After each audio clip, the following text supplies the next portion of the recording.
I didn't retire early because my job was boring. I retired early because staying in it felt like a physical danger to my body and my mind. Every morning, the thought of logging in came with a knot in my stomach and an ache in my back that I couldn't stretch out. That wasn't just stress, that was my body screaming at me. I was in healthcare for 9 years, and the moment I finally quit, it wasn't a party, it was a desperate rescue mission. So I got my start in education, hated it, and lasted 4 months. Then I pivoted hard to healthcare. For 9 years, I worked in an industry dedicated to helping others, but it nearly destroyed me. It was a perfect storm: the nonstop restructuring, a culture that normalized always being on, and a particularly toxic coworker who fed off the chaos. They started to phase out remote work, so the thought of a long commute or going into the office just added to the pressure cooker. By the time I left, I was existing on fumes and forcing myself to show up for work. The real problem was me. I mistook endurance for success. So one day, fairly early on in my career, when the seeds of what would later be burnout were planted, I realized the only way to escape a job I hated was to make the job financially irrelevant. So that's when I discovered the concept of FIRE, or financial independence, retire early. So unlike a lot of other people who are able to leave work early, I don't have any entrepreneurial skills whatsoever. I don't have any great passions or amazing business ideas. I'm not much of a hustler, and I didn't have passive income like rental properties. My plan was pretty simple. I saved and invested aggressively into simple index funds. I crunched the numbers, I tracked every dollar, and cut my expenses to the bone. It wasn't always fun necessarily, but it gave me a goal line. It gave me something to look forward to, something to achieve.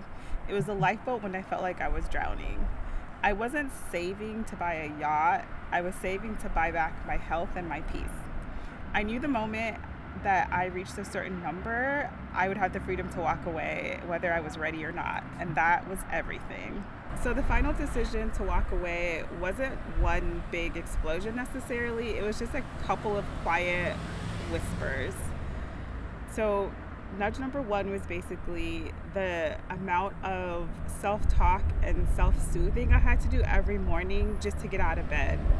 I know everyone has a case of the Mondays, but for them it happens like every now and then. But for me, it was a case of the Mondays, a case of the Tuesdays, a case of the Wednesdays. Like, you get the picture. So one day it just hit me, it doesn't have to be this way. I don't think it's supposed to be this hard. That was the point of no return for me, when the cost of showing up outweighed the salary. So when I checked my nest egg later that day, I wasn't at my official FI, or financial independence number, but I had reached my FU money number, which is the amount where I could confidently sustain myself for years without a paycheck. The number was lower than my original goal, but my need for escape was much, much higher. And I knew the money I needed anyway to reach my FI number couldn't be saved or earned. So I would just have to trust the stock market to do its thing. So I put in my notice and I walked away. The first few days after I left work felt like being untethered. It wasn't this party in your mind that you imagine it will be. I felt untethered. I felt unmoored. I thought I would panic, but instead I experienced my first wave of genuine visceral relief. The moment I knew I had made the right decision came in 3 simple acts. First, I turned off my weekday alarm for good.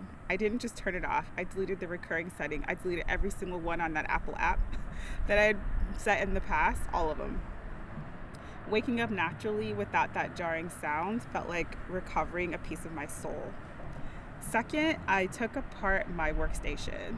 My standing desk, my monitors, the ergonomic chair, all of it. I needed to physically dismantle the structure of my former life. The third thing I did was I booked a trip. I had always wanted to see Alaska, and I'd always wanted to go on a cruise, and now I could anytime I wanted.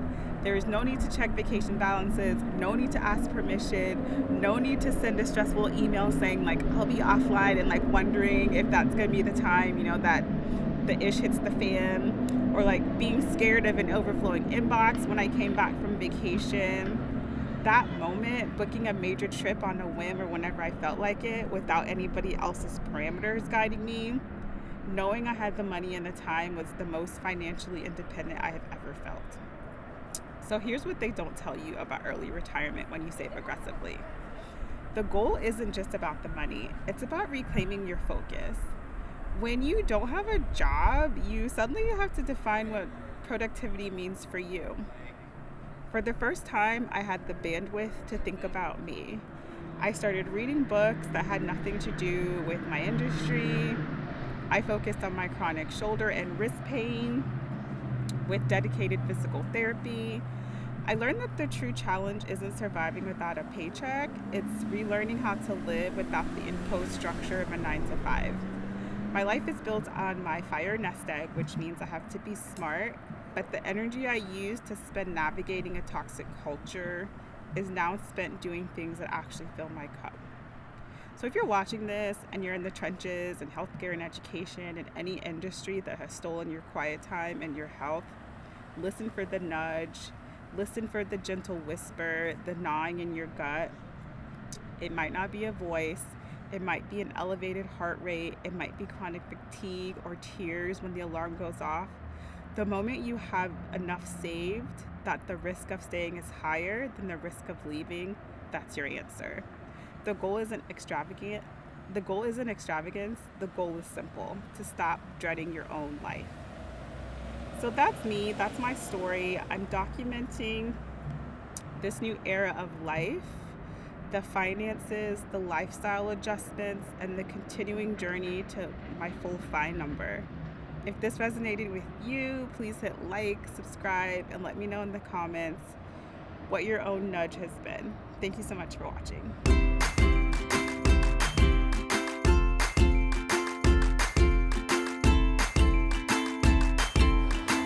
Bloqueamos a everybody. Bye.